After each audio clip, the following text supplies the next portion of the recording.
Hello students, बेटा आपको याद होगा लास्ट वीडियो में हम लोगों ने फर्स्ट लॉ ऑफ थर्मोडायनेमिक के बारे में डिस्कस करा था। आज हमको डिस्कस करना है PV work done by the system, system द्वारा किया गया पीवी कार्य। ठीक है। सबसे पहली चीज तो बेटा ये जो पीवी वर्क होता है, हम क्या पढ़ रहे हैं, PV work done by the system, मतलब हम सिस्टम द्वारा किया गया कार्य पढ़ रहे हैं। और जब सिस्टम काम करेगा तो साइन कन्वेंशन के द्वारा कौन सा साइन आएगा, नेगेटिव। इसलिए यहां पर भी मैंने नेगेटिव लगा रखा है, यहां पर भी नेगेटिव है और यहां पर भी, इनमें भी नेगेटिव है। ठीक है, ये नेगेटिव साइन से मैं घबराना, ये नेगेटिव यहाँ पे क्यों लगा हुआ है, क्योंकि हम work done by the system पढ़ रहे हैं, मतलब सिस्टम द्वारा किया गया कार्य पढ़ रहे हैं। और जब सिस्टम कार्य करता है तो नेगेटिव आता है। ठीक है, साइन कन्वेंशन से। अब ये जो पीवी वर्क है ये दो अलग अलग तरीके से देखा जाता है। एक देखा जाता है फॉर रिवर्सिबल प्रोसेस और एक देखा जाता है फॉर रिवर्सिबल प्रोसेस। इरिवर्सिबल मतलब अनुत्क्रमणीय और रिवर्सिबल मतलब उत्क्रमणीय। याद रखना बेटा, जब भी इरिवर्सिबल बोला जाए तो फॉर्मूला लगाना है W = -P del V। इसी को हम कैसे लिख सकते हैं, W = -P V2 - V1। ठीक है। और जब रिवर्सिबल कहा जाए, रिवर्सिबल मतलब उत्क्रमणीय, तो फॉर्मूला लगाना है W = -2.303 nRT log V2/V1, या फिर W = -2.303 nRT log P1/P2। अब आप सोच रहे होंगे कि सर ने डायरेक्ट फॉर्मूला लिख दिए। हम इनका डिटेल में भी देखेंगे कि ये कैसे बनते हैं डिटेल में और इनके ऊपर क्वेश्चन कैसे आते हैं। फिलहाल मैंने डायरेक्ट फॉर्मूले आपको इसलिए बताया क्योंकि डेरिवेशन इतना ज्यादा इंपॉर्टेंट नहीं है। हम डेरिवेशन देखेंगे पर डेरिवेशन इतना ज्यादा इंपॉर्टेंट नहीं है। ज्यादा इंपॉर्टेंट है ये फॉर्मूले। ये फॉर्मूले आपको यदि याद रहेंगे तो आपका सवाल इजिली बन जाएगा। ठीक है, एक बार फिर से समझते हैं। हम पढ़ रहे हैं PV work done by the system, मतलब एक सिस्टम द्वारा किया गया पीवी कार्य। चूंकि सिस्टम काम कर रहा है इसलिए हर फॉर्मूले में आगे माइनस लगा हुआ है। ठीक है, दो तरह की प्रोसेस होती है बेटा, एक होती है इरिवर्सिबल जिसको अनुत्क्रमणीय कहा जाता है, और एक होती है रिवर्सिबल जिसको उत्क्रमणीय कहा जाता है। जब इरिवर्सिबल कहे तो फॉर्मूला लगाना है W = -P del V। इसी को हम कैसा लिख सकते हैं, W = -P V2 - V1। और जब रिवर्सिबल बोले मतलब उत्क्रमणीय, तो फॉर्मूला लगाना है W = -2.303 nRT log V2/V1, या फिर W = -2.303 nRT log P1/P2। अच्छा, आपकी जानकारी के लिए बता दूं, ये दोनों सूत्र, इधर वाला और इधर वाला, ये मैंने इस फॉर्मूले से बनाए हैं। ठीक है, अब ये दोनों इस फॉर्मूले से कैसे बनते हैं वो एक एक करके अपन डिटेल में देखते हैं। ठीक है, इस तरफ देखो। सबसे पहले अपन पढ़ते हैं पीवी वर्क फॉर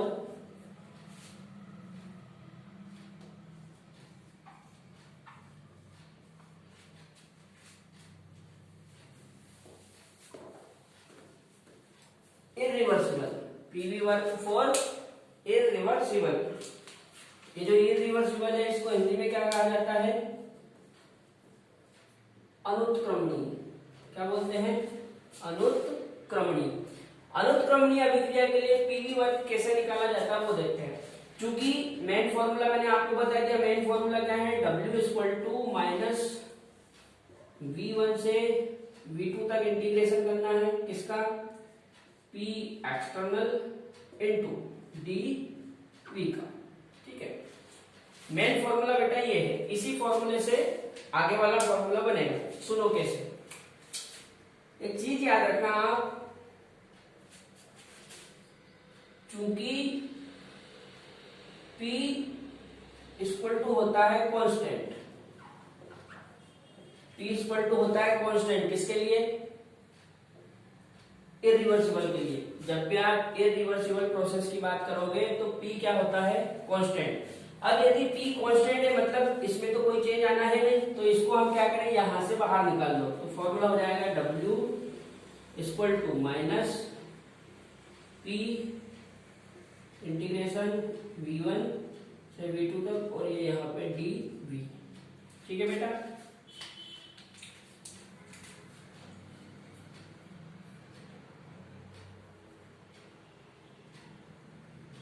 चूंकि ऐसा होता है इसलिए ये है। ठीक है, अब आप समझो, जब आप इसका इंटीग्रेशन करोगे, किसका? dV का V1 से V2 तक, ये जब आप पूरे को सोल्व करोगे तो इसको सोल्व करने पे आता है माइनस P। ये तो ऐसा कैसे ही, इस पूरे को जब सोल्व करोगे तो ये आएगा डेल V। ठीक है, ये जो हमने बना रखा है इसका इंटीग्रेशन होता है ये डेल V। ठीक है, अच्छा अब फिर से, चूंकि डेल V इक्वल टू होता है V2 माइनस V1, तो हम इस डेल V की जगह क्या लिख सकते हैं? V2 minus V1। इसलिए हमारा फॉर्मूला क्या हो जाएगा? ये हो जाएगा बेटा W equal to minus P V2 minus V1। ठीक है, ये कब लगाना है? जब या तो रिवर्सिबल का है या फिर बोले कि P क्या है? कांस्टेंट, नियत। एक बार फिर से समझो, हम पीवी वर्क देख रहे हैं किसके लिए? इरिवर्सिबल रिएक्शन के लिए। हिंदी में कहा जाता है अनुत्क्रमणी। मेन फॉर्मूला ये होता है W equal to minus integration P external dot dV, कहां से कहां तक? V1 से V2 तक। ठीक है, इसके अपने में ज्यादा नहीं पढ़ना है, सीधी सी बात है। इरिवर्सिबल प्रोसेस के लिए P होता है कांस्टेंट। P कैसा होता है? कांस्टेंट। याद रखना, अनुत्क्रमणी प्रक्रिया के लिए जो P होता है दाब, वो होता है कांस्टेंट। क्योंकि प्रेशर कांस्टेंट है तो मैंने प्रेशर को यहां से बाहर निकाल लिया। ठीक है, और अंदर क्या बच गया? dV इंटीग्रेशन V1 से V2 तक। जब इस पूरे का इंटीग्रेशन करेंगे तो ये आएगा डेल V। ठीक है, अब चूंकि डेल V इक्वल टू होता है V2 माइनस V1, तो इसको मैंने यहां पे लिख दिया। तो फॉर्मूला बन गया W equal to minus P V2 minus V1। ठीक है बेटा, इसके ऊपर मैं आपको एक दो सवाल करवा देता हूं, इस तरफ देख लेते हैं। बेटा ये सवाल देखो, ये KIPMT 2004 में पूछा गया सवाल है। ठीक है, सवाल में क्या पूछा था सुनो। The work done during the expansion of A gas from A volume of 4 decimetre cube two 6 decimetre cube against constant external pressure of 3 atm। पहले चीज तो मैं आपको समझा दूं कि जो प्रेशर है वो कैसा है? कांस्टेंट। अभी मैंने आपको बताया था कि जो इरिवर्सिबल प्रोसेस होती है उसमें प्रेशर कैसा होता है? कांस्टेंट। ठीक है, तो या तो वो इरिवर्सिबल प्रोसेस बोलेंगे या फिर सवाल के अंदर ऐसा बोला जाएगा कि प्रेशर कांस्टेंट है, P कांस्टेंट है, दाब नियत है, ये कांस्टेंट एक्सटर्नल प्रेशर। अच्छा, वॉल्यूम क्या दिया है? 4 decimetre cube two 6 decimetre cube, और जो कांस्टेंट एक्सटर्नल प्रेशर है वो कितना है? 3 atm। एक बार फिर से समझो, the work done during the expansion of A gas from A volume of 4 decimetre cube two 6 decimetre cube against constant external pressure of 3 atm। Hindi वाले बच्चों को समझा देता हूं। एक गैस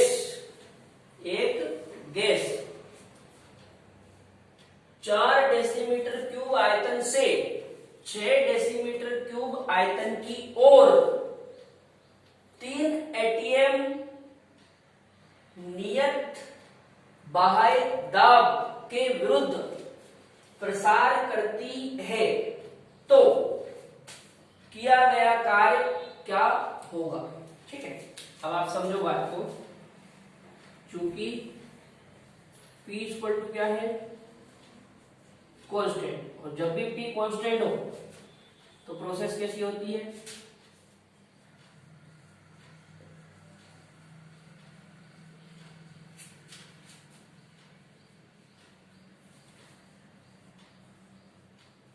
अरे इरिवर्सिबल होती है। जब P कांस्टेंट हो तो प्रोसेस क्या होती है? For irreversible. इसलिए फॉर्मूला क्या लगेगा? W equal to minus P V2 minus V1। समझो बात, ये माइनस ऐसा कैसे? प्रेशर कितना दिया है? 3, तो ये 3 लिख दो ब्रैकेट V2। तब 4 से 6 की ओर एक्सपांड हो रही है, तो मतलब पहले 4 था और बाद में कितना हो गया? 6। मतलब इनिशियल 4 है और फाइनल 6। मतलब V1 4 है और V2 6 है। यहाँ पे आप मैं लिख दूं, समझ में नहीं आ रहा हो तो V1 कितना है? 4 और V2 कितना है? 6। ठीक है, 4 से 6 की ओर एक्सपांड कर रही है, 4 से 6 की ओर प्रसारित हो रही है। मतलब V1 कितना है? 4 और V2 कितना है? 6। तो ये 6 माइनस 4, ठीक है, इक्वल टू -3 और 6 में से 4 गया तो 2। ये हो जाएगा 3 दूनी 6। अब एक बात समझो आप, ये वॉल्यूम काय में है? डेसीमीटर क्यूब में। तो वॉल्यूम का तो हो गया डेसीमीटर क्यूब है, और प्रेशर काय में है? एटीएम में। ठीक, तो आप एक चीज याद रखना बेटा, ये जो डेसीमीटर क्यूब एटीएम होता है, इसकी जगह पे आप लिख सकते हैं, ये तो ऐसा कैसे, और इसकी जगह पे क्या लिख सकते हैं? 101.3 जूल। क्या लिख सकते हैं? इस पूरे की जगह 101.3 जूल। अब इससे आंसर आपका जूल में आएगा। करके देखें, ऐसा करते हैं, 6 का मल्टीप्लाई करते हैं इसमें। 6 क्या 18, 18 क्या 8, हासिल का 1, 6 एकम 6, 6 और 1 7, 6 का 0 में करेंगे 0, 6 का 1 में करेंगे 6, और ये माइनस ऐसा का ऐसा।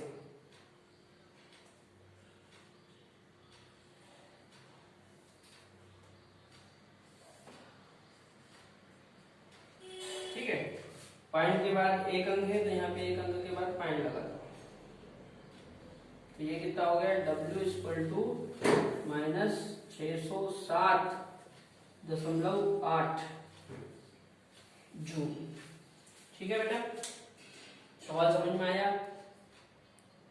यहाँ पे क्या करा मैंने? डेसीमीटर क्यूब और एटीएम की जगह रखा है 101.3 जूल। इससे आंसर जूल में आएगा। इसका इसमें मल्टीप्लाई करते ही आएगा।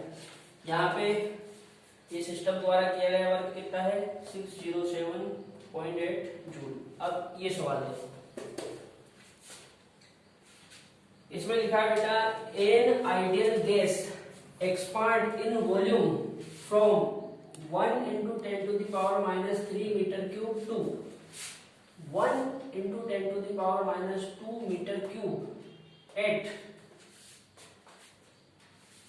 300 Kelvin against a constant। देखो फिर आ गई constant वाली बात, against a constant pressure of 1 into 10 to the power 5 Newton meter minus 2। The work done is। बिल्कुल सेम सवाल है, केवल जो यूनिट है वो चेंज है, बाकी सवाल पूरा होगा वही। देखो यहाँ पे भी कांस्टेंट प्रेशर दिया गया है। याद रखना बेटा, जब भी कांस्टेंट प्रेशर हो, चूंकि P इक्वल टू क्या है? कांस्टेंट है, इसको शॉर्टकट में लिख दूं, P इक्वल टू क्या है? कांस्टेंट। जब भी कांस्टेंट हो प्रेशर, तो फॉर्मूला क्या लगेगा? W equal to minus P V2 minus V1। ये बात बहुत अच्छे से ध्यान रखना, जब भी आपका प्रेशर कांस्टेंट है तो फॉर्मूला यही लगेगा, W equal to minus P V2 minus V1। ठीक है, प्रेशर कितना है? ये 1 into 10 की पावर 5 इंटू, या ऐसा करते हैं, V2 कितना है? अच्छा यहाँ पे मैं बता दूं आपको, V1 V2 क्योंकि 1 इंटू 10⁻³ से 1 इंटू 10⁻² की ओर एक्सपांड हो रही है, तो V1 यहाँ पे हो जाएगा 1 इंटू 10⁻³ और V2 हो जाएगा 1 इंटू 10⁻²। अच्छा, ऐसा करते हैं, इस चीज को अपन बराबर कर लेते हैं, इन दोनों को क्या कर लेते हैं, बराबर। बराबर कैसे करेंगे, एक तरीका बताऊं। देखो, जब आप इसको भी 2 बना लो, या ऐसा करो, ये 2 है और ये 3 है, तो इसको तो 1 इंटू 10⁻³ लेने दो, इसको भी 3 बना लो। कैसे बनाएंगे, इसमें ऐसा करो, 10 इंटू 10⁻³ कर लो। अब देखो दोनों यूनिट सेम हो गई। अरे मैंने कुछ नहीं करा है, इसमें 10 का मल्टीप्लाई 10 का गुणा करके इसको 3 कर दिया।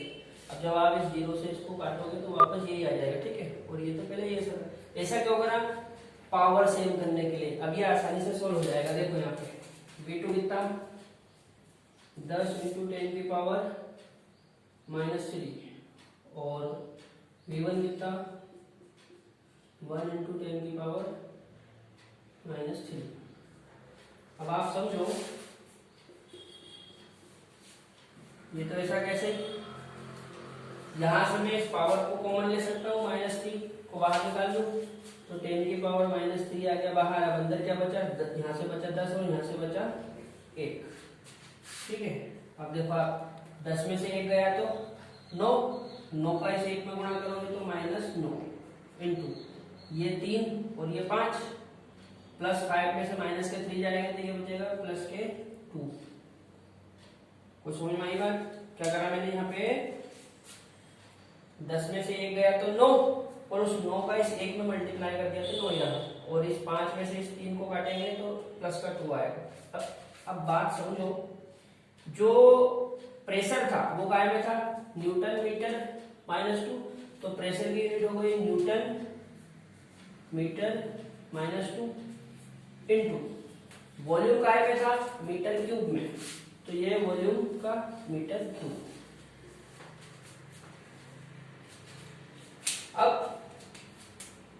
ये 3 से ये 2 जाएगा तो ये 1 बचेगा, m ये तो गया, यहाँ पे 1 प्लस का m बचेगा, तो ये हो जाएगा W = -9 इंटू 10⁻² न्यूटन मीटर, ठीक है।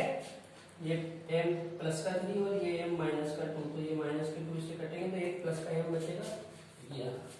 अब एक चीज याद रखना बेटा, ये जो न्यूटन मीटर है ना, ये जूल के बराबर होता है। न्यूटन मीटर काय के बराबर होता है, जूल के बराबर। तो W = क्या हो जाएगा, -9 इंटू 10⁻² जूल, ठीक है। यहाँ पे मैं हिंट करके लिख देता हूँ, न्यूटन मीटर = जूल, ठीक है। हिंदी वालों को हिंदी में बोलूंगा। सवाल एक बार फिर से समझ लो। सवाल है कि एक आदर्श गैस 1 × 10⁻³ मीटर क्यूब से 1 × 10⁻² मीटर क्यूब की ओर 1 × 10⁵ न्यूटन मीटर -2 नियत दाब के विरुद्ध प्रसारित होती है, तो किया गया कार्य क्या होगा। कुछ भी नहीं करा मैंने, दाब कांस्टेंट है इसलिए फार्मूला लगा दिया, W = -P V2 - V1। उसके बाद ये फॉर्मूले रखे और इसको सोल्व करा है, ठीक है बेटा। इसके बाद अच्छा, यहाँ पे मैंने आपको जब P कांस्टेंट होता है मतलब इरिवर्सिबल प्रोसेस, उसके बारे में पूरा समझा दिया। अब नेक्स्ट वीडियो में हम पढ़ेंगे रिवर्सिबल प्रोसेस के बारे में, ठीक है।